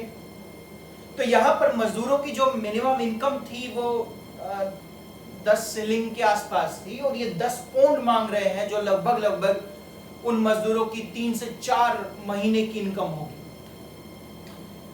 तो कुल मिला के बात ये निकली कि यहाँ तो सबके सब गरीब हैं, इतना ज्यादा टैक्स कौन दे सकता है? कोई भी नहीं। तो पहला तो ये इसको पोल टैक्स कहा गया। दूसरा, यहाँ के कोर्ट ने ये आदेश सुना दिया कि जिस भी व्यक्ति की शादी ब्रिटिश, जो इंग्लैंड के रीति रिवाज या फिर क्रिश्चियन के रीति रिवाजों के अनुसार नहीं हुई है, कोर्ट मैरिज नहीं हुई है, आज से वे सभी विवाह अवैध घोषित कर दिए जाएंगे, और विवाह के साथ साथ अगर आपके बच्चे भी हैं तो वे बच्चे भी अवैध कहलाएंगे। सही। अब इसका मतलब ये निकला कि जो क्रिश्चियन के हिसाब से शादी नहीं करेगा उसकी शादी अवैध हो जाएगी। और यहाँ पर तो भारतीय मूल के अनुसार शादी करते थे, यहाँ पर अवैध शादियां भारतीयों की हो गई, मुस्लिम्स की हो गई, यहूदियों की हो गई। तो इसका मतलब ये निकला कि ब्रिटिश यानी क्रिश्चियन धर्म को मानने के अलावा जितनी भी शादियां थी वे सब अवैध, और जिनके बच्चे थे वे भी अवैध। सही। अब गांधी, ये सबसे बड़ा आंदोलन गांधी का बना। गांधी ने यहां पर अपनी वाइफ को भी इंक्लूड कर लिया। गांधी का मानना था कि विवाह से बना हुआ कानून है और विवाह 2 स्त्रियों और पुरुषों में किया जाता है, इसलिए यहां पर इससे पुरुषों के साथ साथ अगर मैं स्त्रियों को भी जोड़ लूंगा तो बड़ा फायदा मिल सकता है। यहां पर गांधी ने ऐसा ही किया, और गांधी ने जब ऐसा किया तो बच्चों ये काफी बड़ा आंदोलन उभर कर आया और एट लास्ट यहाँ पर गांधी ने गवर्नर्स के सामने मांग रखी कि मुझे ये आंदोलन सफल करवाना है, इसलिए आप इस कानून को वापस लीजिए। जब यहाँ पर इस कानून को वापस लिया गया तो जो विवाह की संबंधित कानून थे उनको भी समाप्त कर दिया गया कि आज से आपको अपने विवाह को रजिस्टर्ड नहीं करवाना है, तथा इस कानून को भी समाप्त कर दिया गया। अतः ये कानून, ये जो विरोध था गांधी का अफ्रीका में जो हो रहा था, ये भी सफल रहा। ठीक है। अब 9 जनवरी 1915 को गांधी भारत आ गए।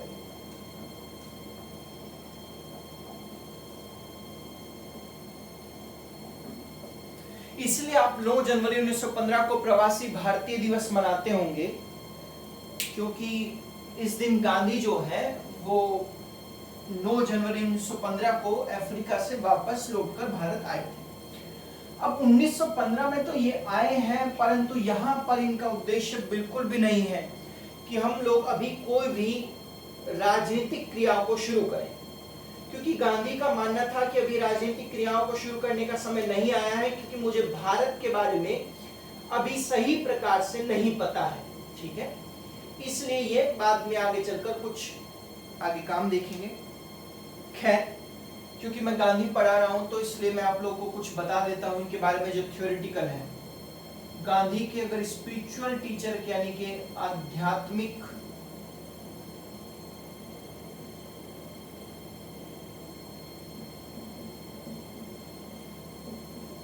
गुरु, स्पिरिचुअल टीचर के बारे में अगर देखा जाए तो इनका नाम है एस राजचंद्रा। ठीक है। अगर ये देखा जाए कि इन्होंने अहिंसा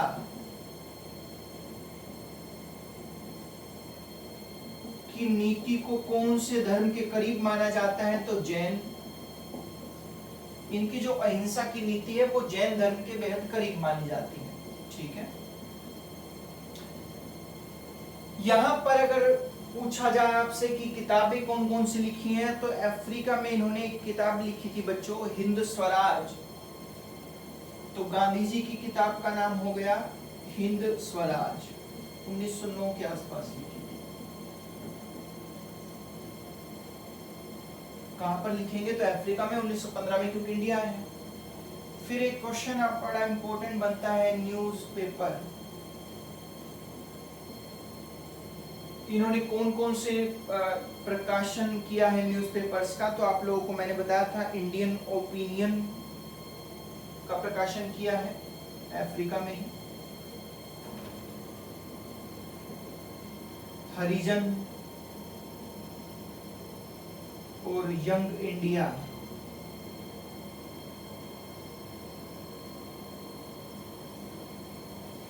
यहाँ पर 3 न्यूज़पेपर इनके मुख्यतः प्रमुख हैं, इंडियन ओपिनियन, हरिजन और यंग इंडिया। इंडियन ओपिनियन 1903 में, हरिजन 1919 में और यंग इंडिया 1933 में यहाँ पर ये करते हैं। महात्मा की उपाधि किसने दी है तो रविंद्रनाथ टैगोर ने इनको महात्मा की उपाधि दी है। ठीक है। ये बेसिकली मैं आप लोगों को बता रहा हूँ क्योंकि ये कुछ ऐसी रचनाएं हैं जो थ्योरेटिकल हैं, जो आप लोगों को याद रखनी पड़ेगी। चलिए जी।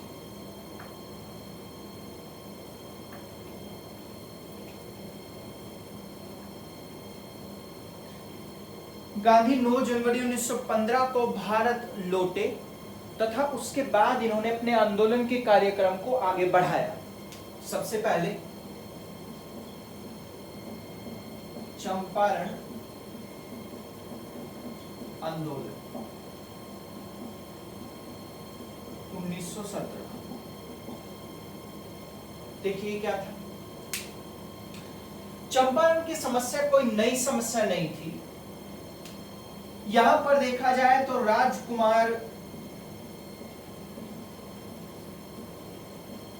शुक्ल ने चंपारण की समस्या से गांधी को अवगत करवाया और इस पूरी समस्या को राजकुमार शुक्ल ने गांधी को समझाया। ठीक है। अब हम भी समझने की कोशिश करते हैं कि चंपारण आंदोलन था क्या, या फिर ये किस प्रकार की समस्या थी, हम लोग समझने की कोशिश करेंगे। ये गांधी का भारत में पहली बार प्रथम सविनय अवज्ञा था बच्चों, प्रथम सविनय अवज्ञा, फर्स्ट सिविल डिसओबीडिएंट था ये।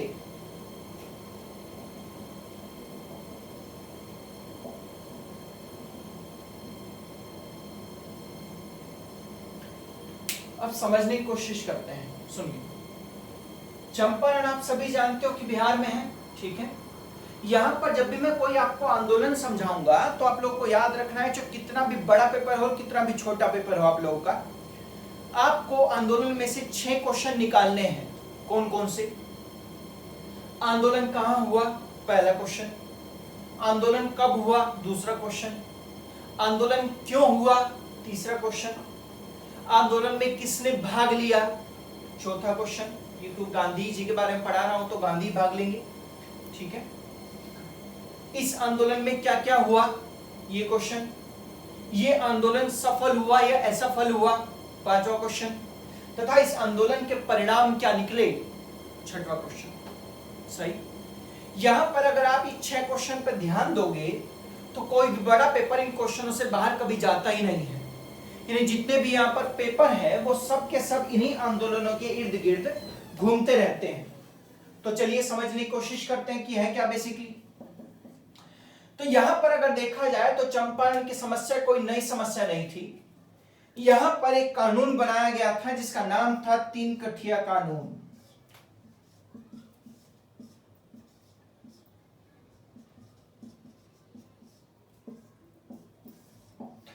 ये क्या था 3 कठिया कानून?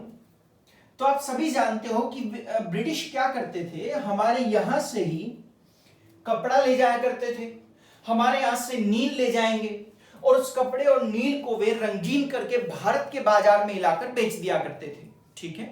इसलिए यूरोप के क्षेत्र में अगर देखा जाए तो नील की एक बड़ी डिमांड थी। तो इसका मतलब मैं कह सकता हूं कि यहां पर डिमांड ज्यादा है। किसकी? तो नील की डिमांड ज्यादा है, ठीक है। और जो 3 कठिया कानून है ये नील की डिमांड पर ही आधारित था। किस प्रकार से आधारित था यहां पर? तो अगर देखा जाए इसमें तो यहां पर अंग्रेजों ने रूल बनाया था कि जो किसान है वो अपने 20 कट्ठों में से, ये बिहार में बेसिकली जैसे हरियाणा में बीघा, सॉरी यूपी में बीघा होता है, हरियाणा में किला होता है, ऐसे ही बिहार में कट्ठा होता है। 1 कट्ठा बराबर 1 बीघा के, 20 कट्ठे बराबर 1 बीघा के, सॉरी। तो 20 कट्ठों में से 3 कट्ठों पर आपको क्या उगाना था, नील की खेती करनी थी, सही। अब नील की खेती के साइड इफेक्ट्स थे क्या? अगर आप उसी जगह पे नील की खेती करते रहोगे तो जो आपका लैंड है वो फर्टाइल नहीं रहेगा, उपजाऊ नहीं रहेगा। ये इसका एक साइड इफेक्ट था, बंजर भूमि बन जाया करती थी वो। लेकिन किसान उसके बावजूद भी 3 कठिया कानून को मानने के लिए तैयार हुए तथा यहां पर इस कानून के हिसाब से कार्य करने लगे। क्यों हुए वे ऐसा? तो पहली तो बात, नील की डिमांड ज्यादा थी इसलिए किसान इसके लिए रेडी हुए। दूसरा और सबसे प्रमुख बात यह थी कि जो नील की खेती थी ये कैश क्रॉप है। कैश क्रॉप मतलब नगदी फसल है, अर्थात ये झटपट बिकने के बाद नगद दिया करती थी।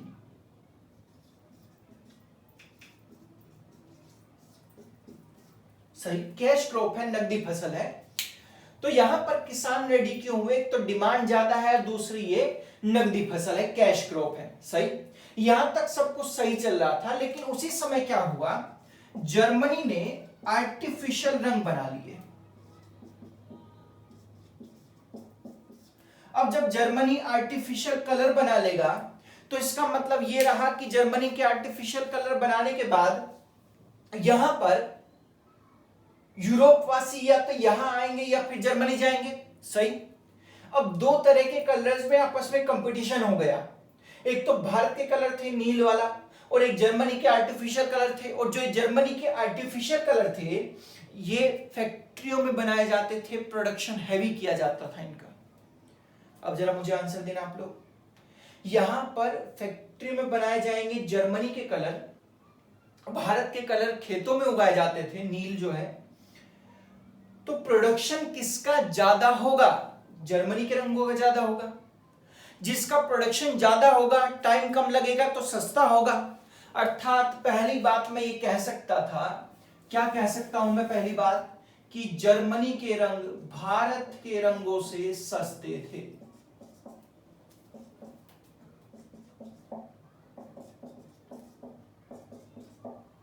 यहां पर जर्मनी के रंग क्या हो गए? सस्ते हो गए। ठीक है, तो जर्मनी के रंग भारत के रंगों से सस्ते थे, तथा यहां पर एक केमिकल बेस्ड प्रोडक्शन होता था इनका। इसका मतलब ये टिकाऊ भी होंगे। तो इसका मतलब मैं दूसरी बात ये कह सकता हूं कि जर्मनी के रंग भारत के रंगों से सस्ते, वह टिकाऊ थे। तो यूरोप वासी अब इंडियन कलर खरीदना पसंद करेंगे कि जर्मनी का बना हुआ कलर खरीदना पसंद करेंगे?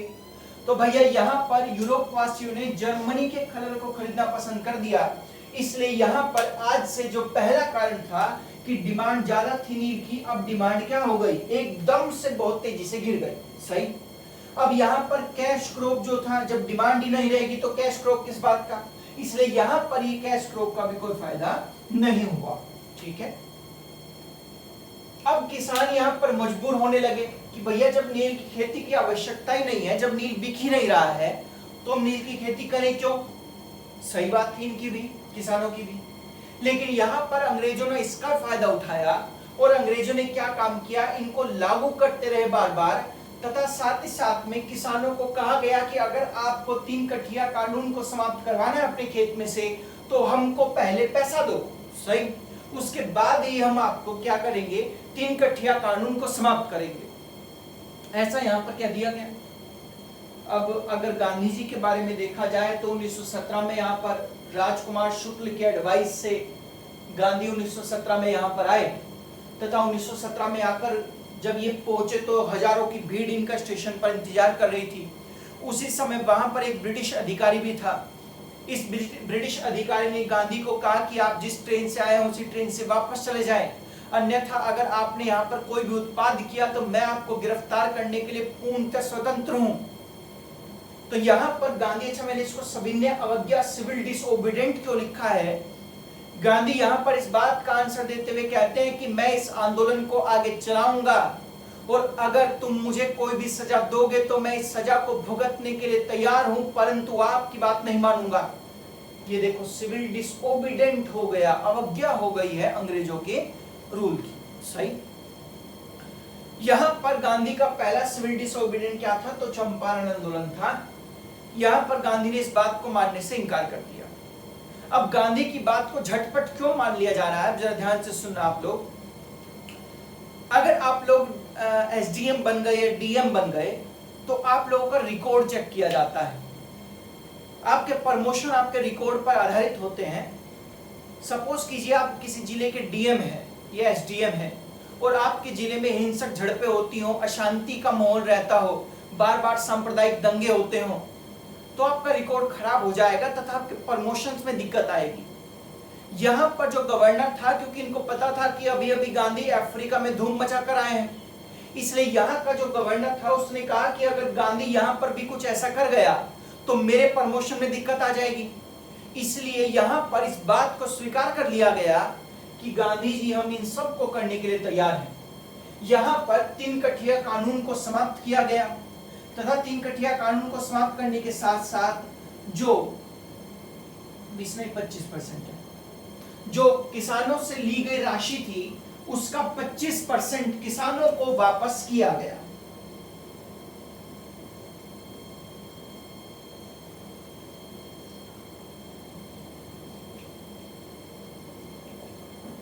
ठीक है, अब मैं आपको 6-7 क्वेश्चन बताए थे, अब उनका आंसर लेने की कोशिश करते हैं। गांधी का पहला आंदोलन चंपारण आंदोलन कहां हुआ? तो चंपारण बिहार में हुआ।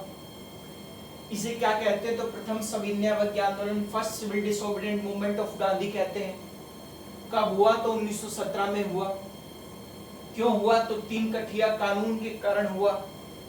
क्या था 3 कठिया कानून? इसमें नील की खेती करनी थी, 20 कट्ठों में से 3 कट्ठों पर अनिवार्य रेशो था ये एक। अगर आपके पास 40 कट्ठे हैं तो 6 कट्ठों पर करोगे, अगर आपके पास 80 कट्ठे हैं तो 12 कट्ठों पर करोगे, अगर आपके पास 100 कट्ठे हैं तो 15 कट्ठों पर नील की खेती करोगे। सही, ये मिनिमम बेस था। डिमांड ज्यादा थी, कैश क्रॉप थी, इसलिए किसानों ने स्वीकार किया। परंतु जर्मनी के रंग बने, आर्टिफिशियल कलर बने और जर्मनी के रंग टिकाऊ थे और सस्ते थे, इसलिए भारत के रंगों को कोई आधार नहीं मिला, इसलिए यहाँ पर डिमांड गिर गई और नकदी फसल खराब हो गई। किसानों ने कहा इसको समाप्त कर दो, परंतु फिर भी नहीं हुआ, इनसे पैसे लिए गए। 1917 में गांधी ने इसमें भाग लिया और भाग किसकी सहायता से लिया, तो राजकुमार शुक्ल के कहने पर लिया। यहाँ पर 3 कठिया कानून को समाप्त किया गया, परिणाम ये निकला 3 कठिया कानून को समाप्त किया गया और साथ ही साथ में रिजल्ट 25% जो है किसान का वापस कर दिया गया। अब रिजल्ट क्या निकला, तो पूरी प्रकार से सफल रहा। ठीक है, यहाँ पर मैंने आप लोगों को जो 3-4 जो इनके आधार बताए थे, मैं किस प्रकार से आपके आंदोलनों को पढ़ाऊंगा, तो ये सारे के सारे आधार आप लोग देख सकते हो। ठीक है,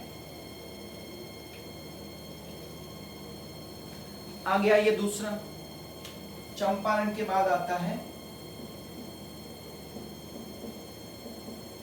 अहमदाबाद।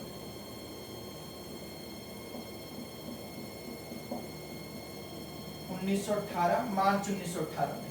ठीक है जी, यहां पर अगला आंदोलन गांधी जी का अहमदाबाद मूवमेंट है, अहमदाबाद आंदोलन है। सही, ये क्या था अहमदाबाद मूवमेंट, अहमदाबाद आंदोलन 1918 में। तो ये जो मूवमेंट हुआ ये मार्च 1918 में हुआ।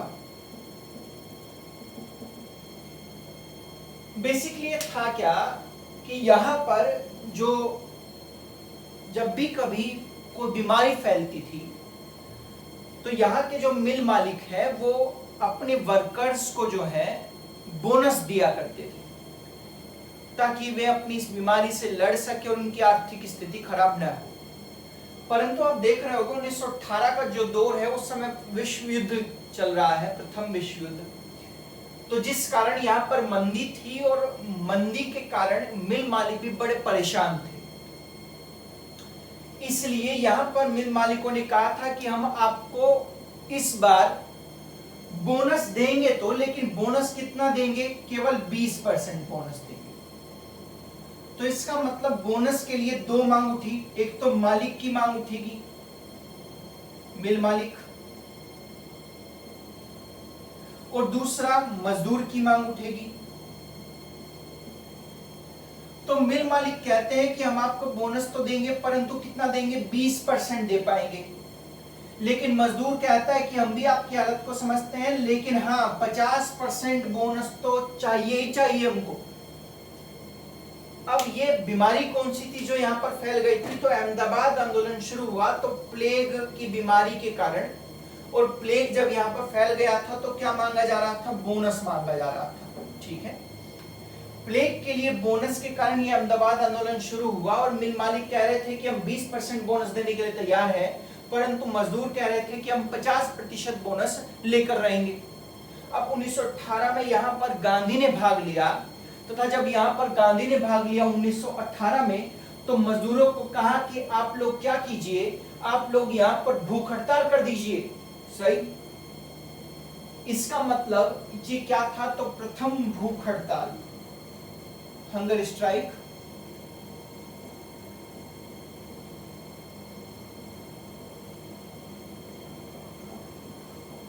ठीक है, यहां पर प्रथम भूख हड़ताल रखा गया।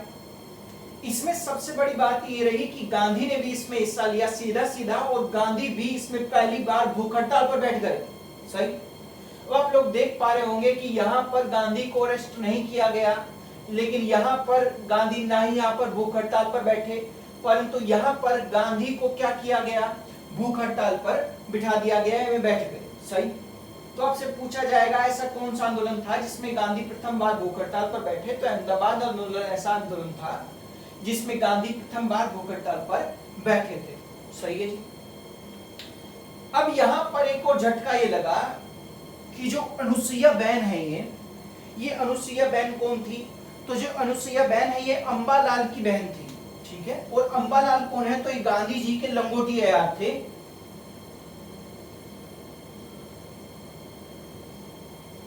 और मिल मालिक थे एक, अंबालाल की बहन अनुसुईया बहन।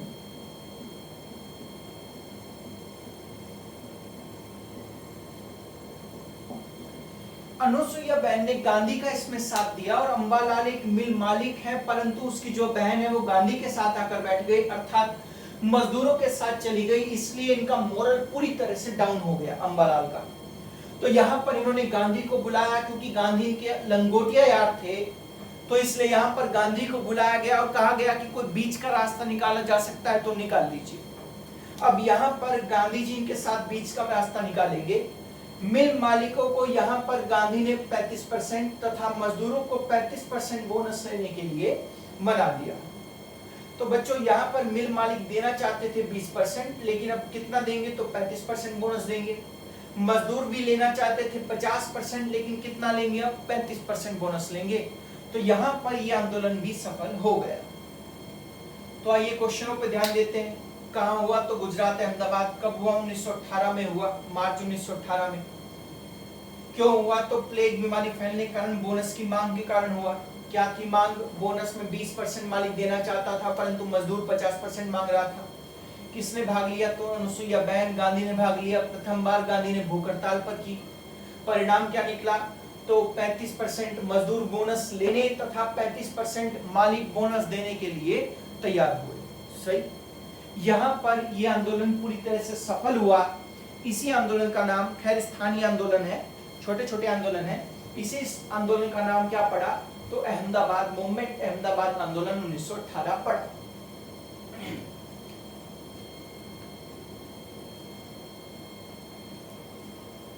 आप लोग इसको उतार लीजिए।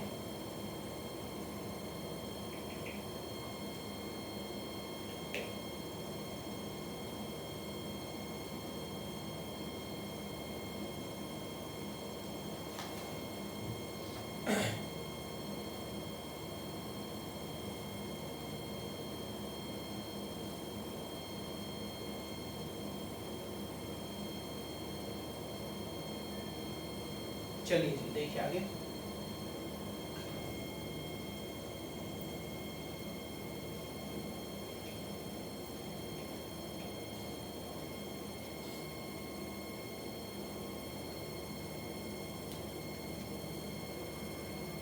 ये प्रथम भूख हड़ताल।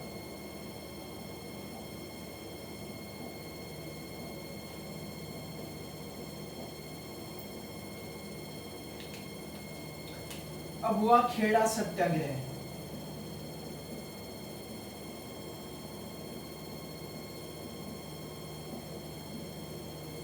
उन्नीस सौ 18 में हो रहा है बच्चों। ये मैंने सीरियल में लिखे हैं, पहले चंपारण हुआ, उसके बाद अहमदाबाद, उसके बाद खेड़ा हुआ। ठीक है।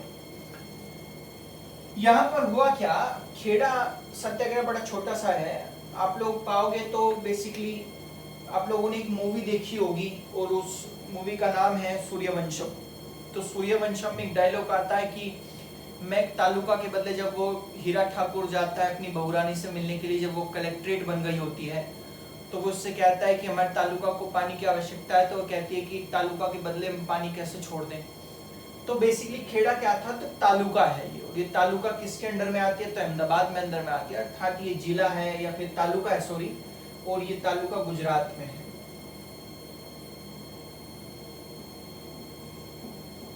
ठीक है जी। यहां पर ऐसा हुआ कि कुछ गांव में ओलावृष्टि हो गई, अर्थात ओले पड़ गए, जिसके कारण फसल बर्बाद हो गई। और जब फसल बर्बाद हो गई तो इसका मतलब ये हुआ कि जिन खेतों में भी जिनकी फसल नहीं हुई किसानों की, या जिन खेतों में ओले पड़े हैं, वे लैंड रेवेन्यू भू राजस्व नहीं दे पाएंगे। इसी समय भू राजस्व कानून के अनुसार अगर टोटल फसल का 1/4 से कम हुआ है भाग, तो लैंड रेवेन्यू माफ कर देना चाहिए था अंग्रेजी सरकार को। परंतु अंग्रेजी सरकार ने लैंड रेवेन्यू को बरकरार रखा या बढ़ा दिया, माफ नहीं किया, बढ़ा दिया और उल्टा। अब ये बढ़ाया क्यों, जरा ध्यान से सुनिएगा। अंग्रेज बड़े चालू थे।